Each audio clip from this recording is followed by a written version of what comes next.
If you're a pre-med student or you're about to start working at an ophthalmology clinic as a new scribe or technician, this video is right for you.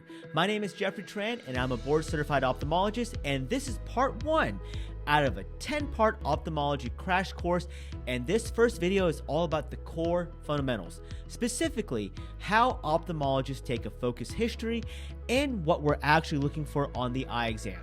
This series is based on the OphthoBook by Dr. Tim Root, an amazing resource, but it's about 200 pages long and each chapter can easily take 30 minutes to go over. The goal here is different.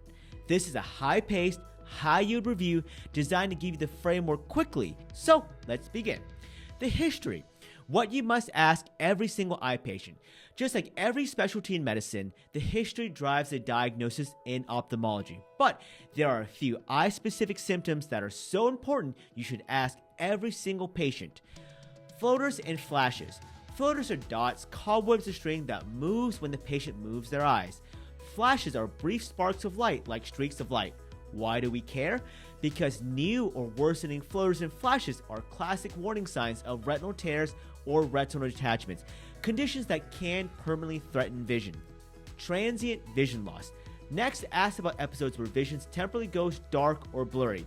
In younger patients, this can be migraine related. However, in older patients, this raises concerns for microemboli or vascular disease, basically mini clots that get lodged in the blood vessels of the eye. Blurred vision. Blurred vision sounds simple, but it's not. Here's some quick pearls and why we ask for them. Is it intermittent? Because if it's sometimes blurred, it could be dry eyes. Now, if the vision's constantly blurred, it could be something as minor as cataracts or something as serious as a retinal detachment. Worse with reading or screens, this suggests dry eyes. People blink less when they're staring. Worse at night and with glare, think cataracts. Red, painful eyes. Scratchy or gritty pain suggests surface problems like dry eyes or abrasion. Deep, aching pain or pain with bright light suggests inflammation. Always ask about discharge because that could suggest infection. Now for itching, tearing, and headaches. Chronic itching and tearing point towards allergies or eyelid inflammation, especially if it's in both eyes. Headaches with tenderness around here is called scalp tenderness. Think about giant cell arteritis. For those patients, you should ask about jaw pain, weight loss, and night sweats as well. Past history that matters in an eye. Now, after the history of present illness, ophthalmology focuses on a few medical conditions that directly affect the eyes.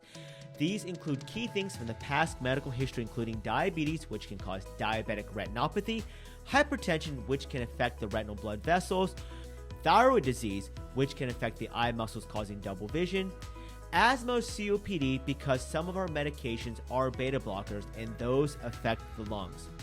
Of course, we always ask for things like allergies, smoking, alcohol, but this is the high yield stuff, so we'll skip through that. Family history. The big ones you should screen for macular degeneration and glaucoma. These tend to run in families. With surgical history, really focus on any previous eye surgery, including cataract surgery, LASIK surgery, or even glaucoma surgery. With medications, really figure out what eye drops they're using, because most patients don't know what eye drops they're using. So don't ask them, do you take latanoprost, because a patient might just say yes. Instead, ask them, what eye drops do you use? Force them to say latanoprost. Now let's jump into the physical eye exam. With ophthalmology, there are 3 vital signs, the key things that every eye exam must have. That includes vision, pupils, and pressure. Vision is measured with an eye chart, but the key concept is best corrected vision. Not seeing well with glasses doesn't mean your eyes are diseased, it just means that you need glasses. That's why it's critical to always make sure patients are wearing their glasses during vision testing. When someone says, I can't see, that means very different things depending on the person. And here's a useful shortcut. If the vision improves when looking through a pinhole, the problem is most likely refractive error, not eye disease. Pupils. Pupils should be equal, round, and reactive to light. An afferent pupillar defect, or RAPD, suggests optic nerve or retinal damage, and that is tested with a swinging flashlight test. For more information about how to do pupil exam, stay tuned. We can dedicate a whole video series on how to do the pupil exam alone. Pressure. Eye pressure is measured because elevated eye pressure is a major risk factor for glaucoma. Normal pressure is roughly between 10 and 21, but high pressures alone does not mean glaucoma. Visual fields and eye movements. Patients can have perfect eye chart vision and still have severe peripheral vision loss, so confrontational visual fields matter.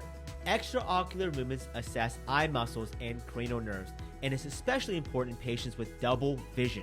These are important, so I'll link another video going over the fundamentals on how to check for motility and confrontational visual fields.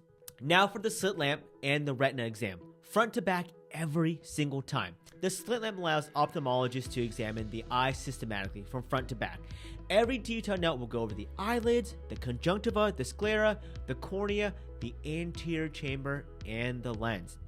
In the dilated eye exam, we can look into the back of the eye to get more information about the vitreous, the optic nerve, the macula, the vessels, and the peripheral retina. So, key takeaways.